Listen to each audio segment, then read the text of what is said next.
2 ತಿಂಗಳ ಮೀನುಗಾರಿಕೆ ನಿಷೇಧ ಅವಧಿ ಅಂತ್ಯಗೊಳ್ಳಲು ಇನ್ನು 3 ದಿನಗಳು ಮಾತ್ರ ಬಾಕಿ ಉಳಿದಿದೆ.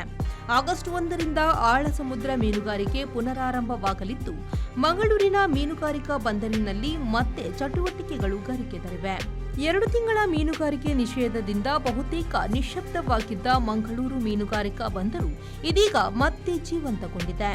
ಆಗಸ್ಟ್ 1ರಿಂದ ಮೀನುಗಾರಿಕೆಗೆ ಅನುಮತಿ ದೊರೆಯಲಿರುವ ಹಿನ್ನೆಲೆಯಲ್ಲಿ ಮೀನುಗಾರರು ಮತ್ತು ಕಾರ್ಮಿಕರು ಬೋಟ್ಗಳನ್ನು ಸಮುದ್ರಯಾನಕ್ಕೆ ಸಜ್ಜುಗೊಳಿಸುವ ಕಾರ್ಯದಲ್ಲಿ ನಿರತರಾಗಿದ್ದಾರೆ.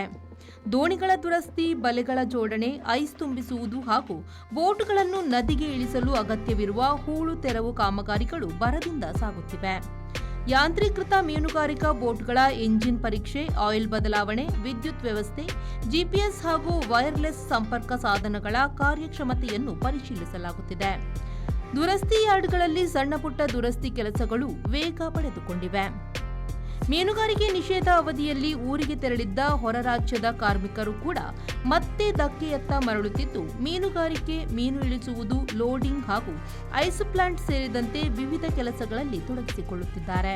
ಈ ನಡುವೆ ಸುರಕ್ಷತೆಗೆ ಮೊದಲ ಆದ್ಯತೆ ನೀಡುವಂತೆ ಮೀನುಗಾರಿಕಾ ಇಲಾಖೆ ಮತ್ತು ಬಂದರು ಅಧಿಕಾರಿಗಳು ಸೂಚನೆ ನೀಡಿದ್ದಾರೆ.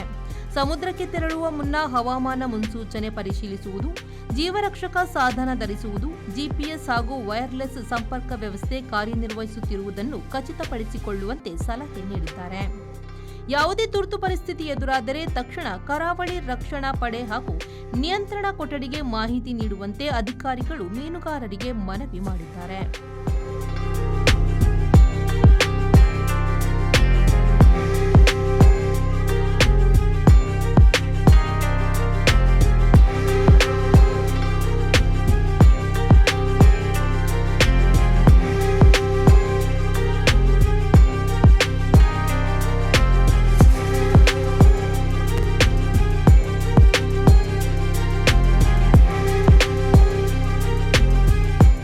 ಮಂಜುನಾಥ್ ಪ್ರಸಾದ್, ವಿ4 ನ್ಯೂಸ್, ಮಂಗಳೂರು.